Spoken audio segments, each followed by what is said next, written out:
विधानसभांमध्ये अनेक महत्त्वाची विधेयकं होती. कारागृह सुधारणा, प्राचीन स्मारके आणि इतरही महत्त्वाची त्या बाबतीमध्ये मुख्यमंत्री महोदय बोलतील अशी महत्त्वाची विधेयकं देखील मंजूर झालेली आहे. पुरवणी मागण्या मंजूर झाल्या 35,788 कोटीच्या. ज्या योजना आमच्या सरकारने जाहीर केल्या होत्या, लाडकी बहीण योजना असेल, अन्नपूर्णा योजना असेल, बळीराजा वीज सवलत असेल, इतरही ज्या योजना आहेत त्या सुरू ठेवण्यासाठी जी आर्थिक तरतूद लागते ती तरतूद देखील पुरवणी मागण्यांमध्ये मंजूर केली. लाडकी बहीण योजना आणि इतर योजना ज्या आहेत, आम्ही ज्या घोषणा केल्यात, त्याची अंमलबजावणी सुरू झाल्या, त्या सर्व योजना जशा आहेत तशा सुरू राहतील.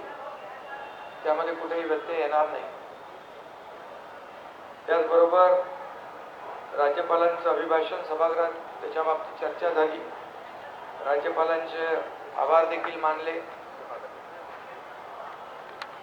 आणि मुख्यमंत्री महोदयांनी विदर्भामध्ये अधिवेशन असल्यामुळे विदर्भातल्या अनेक प्रकल्पांना देखील आम्ही न्याय दिलेलाच आहे. यापूर्वी यापुढेही देणार. 20,000 रुपये धानाला बोनस देण्याचा निर्णय देखील मुख्यमंत्री महोदयांनी घेतला. याचं देखील समाधान आम्हाला आहे. आणि आमचं सरकार जे आहे सर्वसामान्यांचं सरकार आहे, सर्वांना सोबत घेऊन जाणारं आहे. आणि मागच्या महायुती सरकारचा जो वेग होता, जी गती होती, त्याला आणखी गती देणार, आणखी वेगाने आम्ही निर्णय घेऊ. महाराष्ट्र आता न थांबता पुढे जाणार.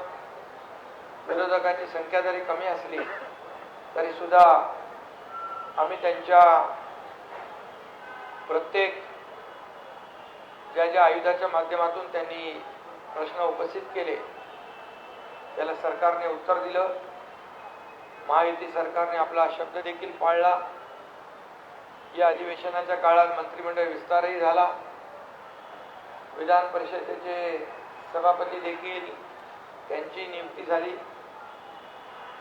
आणि विशेष म्हणजे पुणे विमानतळाला जगद्गुरू संत तुकाराम महाराज यांचं नाव देण्याचा प्रस्तावही मंजूर करून केंद्राला आम्ही शिफारसही केली.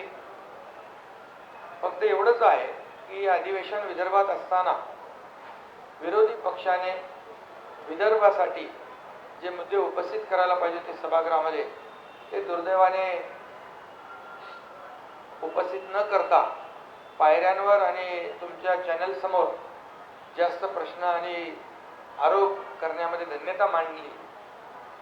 तरी सुद्धा ठीक आहे, आम्ही सरकार म्हणून विरोधी पक्षाला देखील मान सन्मान दिलेला आहे. आणि विरोधी पक्षांनी फक्त यापूर्वी जसं 2.5 वर्ष पायऱ्यांवर आंदोलन करून आमच्यावर आरोप केले, प्रत्यारोप केले, पण आम्ही मात्र आरोपाला 2.5 वर्षामध्ये आरोपाने उत्तर नाही दिलं, आम्ही कामाने उत्तर दिलं. आणि म्हणूनच आम्ही काम केलं. सर्वसामान्य माणसाच्या आयुष्यामध्ये बदल घडवणारे निर्णय आम्ही घेतले. आम्ही टीम म्हणून तिघांनी काम केलं आणि लोकांच्या मनातलं सरकार आम्ही म्हणायचो, सर्वसामान्यांचं सरकार हे खऱ्या अर्थाने काय असतं हे गेल्या 2.5 वर्षात आम्ही दाखवून दिलं. आणि त्यामुळेच लोकांनी आरोपाला शिव्याशाप देणाऱ्यांना घरी बसवलं आणि आम्हाला लँडस्लाईड विक्ट्री दिली, मॅन्डेट दिलं. आणि म्हणून आमची आता जबाबदारी आणखी वाढलेली आहे की मुख्यमंत्री महोदयांच्या नेतृत्वाखाली आम्ही टीम म्हणून काम करणार. आणि आम्हाला काय मिळालं यापेक्षा महाराष्ट्रातल्या जनतेला काय मिळणार आहे, त्यांच्या जीवनामध्ये काय बदल होणार आहे आणि या महाराष्ट्र राज्याचा चौफेर विकास कसा होणार आहे यावर आम्ही पूर्ण फोकस करणार आहोत.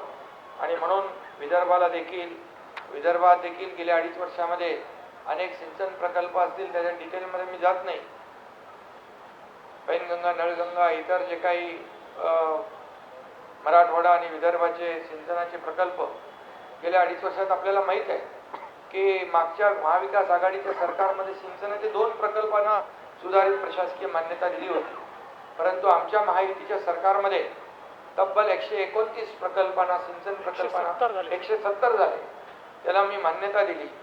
लाखो हेक्टर जमीन ओलिताखाली येणार आणि शेतकऱ्यांना फायदा होणार, म्हणून हे सरकार बळीराजाचंही आहे.